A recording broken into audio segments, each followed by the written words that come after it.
edición de Enfoco con la guerra de Ucrania, que en esta jornada cumple 6 meses, el mismo día que los ucranianos conmemoran 31 años de independencia de la Unión Soviética. En esta ocasión no hubo celebraciones públicas por el miedo a nuevos ataques rusos a medio año de la invasión, las consecuencias de este conflicto y cuánto más podría prolongarse.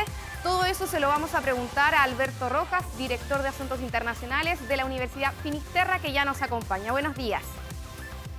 Hola Ivana, ¿cómo estás? ¿Qué tal?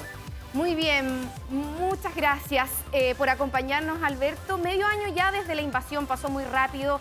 Todo comenzó como una operación militar especial en el este del país, de paz, ¿cierto? Se decía, por parte de Rusia, pero que en el fondo buscaba contener el avance de la OTAN en Europa. ¿Logró eso Rusia en este tiempo? No, diríamos que la guerra ha cambiado mucho desde comienzos de este conflicto, a fines de febrero, hasta ahora. Al comienzo pasó lo que tú decías, se pensaba que esta operación militar especial iba a ser muy rápida, muy efectiva, que en poco tiempo Rusia iba a controlar gran parte del territorio ucraniano, que iba a llegar a Kiev y que iba a deponer al gobierno del presidente Zelensky. Todo eso al final no ha ocurrido. Y gracias al apoyo de la comunidad internacional, los países de la Unión Europea, la alianza de la OTAN, Estados Unidos, por cierto, Ucrania ha logrado resistir el avance ruso gracias al envío de millones de dólares en armas. Y eso es lo que le ha permitido al presidente Zelensky mantenerse en el poder, frenar el avance ruso y que la guerra ya haya llegado a los 6 meses. Alberto, tú mencionabas qué favoreció a Ucrania, pero ¿qué falló si lo miramos desde la perspectiva rusa? Lo que hemos visto es que la maquinaria bélica rusa ahora se ve distinta a cómo se pensaba antes. En primer lugar, descubrimos que gran parte de las tropas que ingresaron a Ucrania por 3 frentes distintos eran fundamentalmente conscriptos, soldados con poca experiencia. Además, vimos una combinación de tropas con contratistas privados, el famoso grupo Wagner, ¿verdad?, que estaban operando en suelo ucraniano. Además, Rusia ha tenido bastantes problemas con sus líneas de abastecimiento, tanto en términos de equipamiento militar, municiones, alimentos y sobre todo combustible. Todos esos factores han hecho que Rusia efectivamente no haya logrado los objetivos iniciales de esta invasión, de esta operación especial, como la ha llamado el Kremlin, y que en este minuto se haya replegado hacia la zona este de Ucrania. En este minuto Rusia controla aproximadamente el 20% del territorio de Ucrania, descontando la península de Crimea, que fue anexada ilegalmente en 2014. Alberto, hay 13.000 muertos, 10 millones de refugiados, daños en infraestructura que son millonarios, son parte de las consecuencias que podríamos decir, entre comillas, internas. Pero hay otras que están afectando a todo el mundo, entre ellas la crisis alimentaria. ¿Qué otras más podríamos nombrar y explicar como consecuencia de esta guerra en Ucrania? Me parece que hay 3 frentes muy claros. En primer lugar, lo que tú mencionabas, el tema de los refugiados.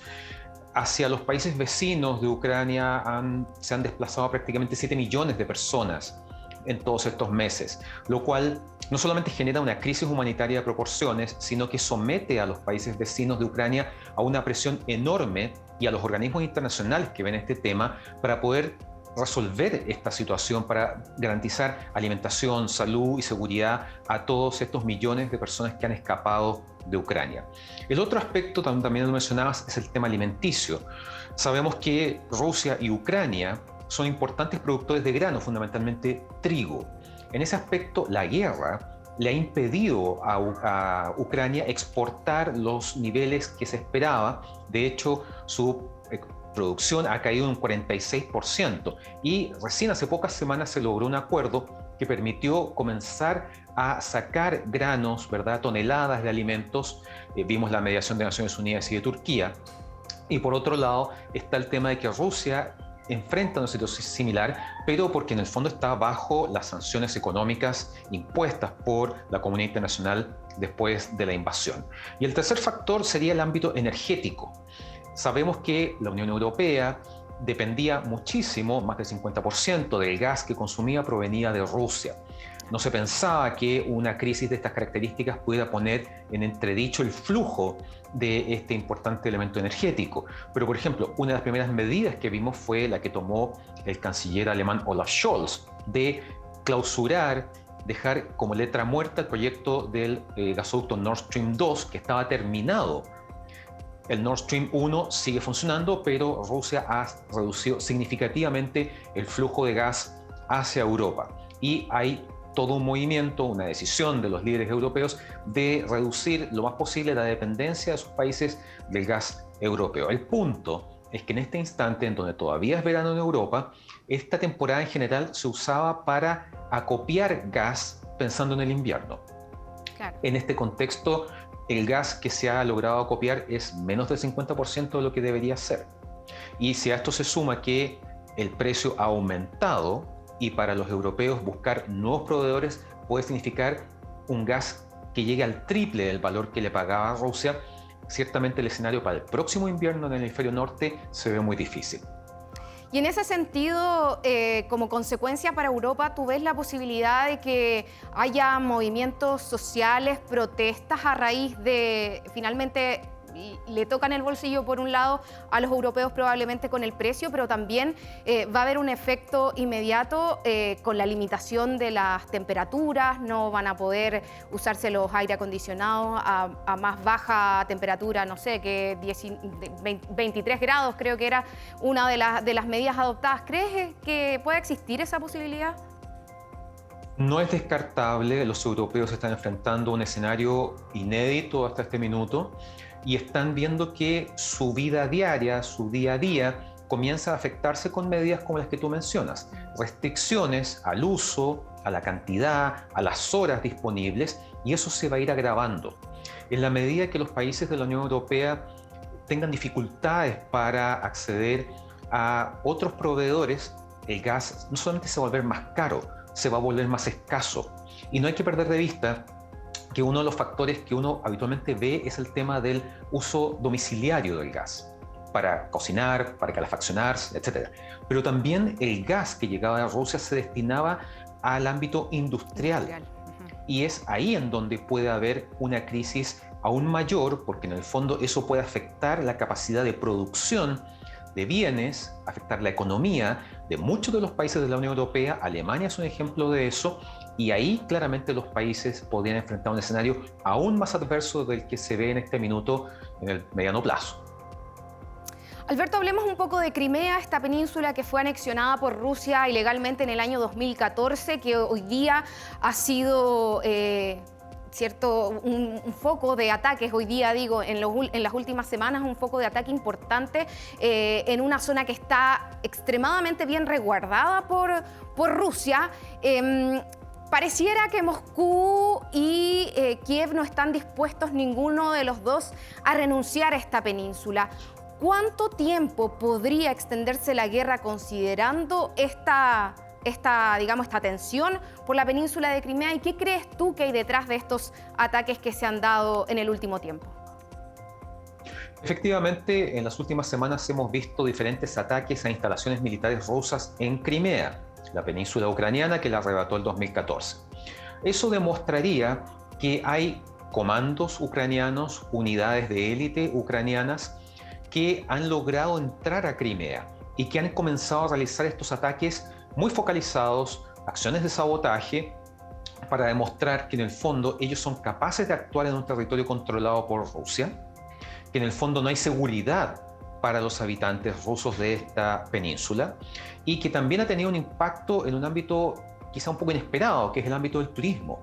Claro. Crimea es un destino importantísimo en términos turísticos para Rusia, sobre todo ahora que enfrenta tantas limitantes para viajar al extranjero. Sabemos que Aeroflot, la principal línea aérea bandera rusa, ya no puede volar a Occidente. Eso genera muchos problemas. Entonces los rusos han pensado en destinar o considerar Crimea como un destino turístico. En este minuto hay cancelaciones de reservas en hoteles, hay turistas que se están yendo, hay un impacto económico. Crimea es un territorio al cual Ucrania nunca quiso renunciar. Y cuando se inició la guerra, vimos que las primeras semanas el gobierno del presidente Zelensky se enfocó en la búsqueda de sentar a Rusia a una mesa de negociaciones para tratar de evitar lo que hemos visto en estos 6 meses, la prolongación de la guerra, miles de muertos, millones de desplazados, etc. Hoy la situación es distinta.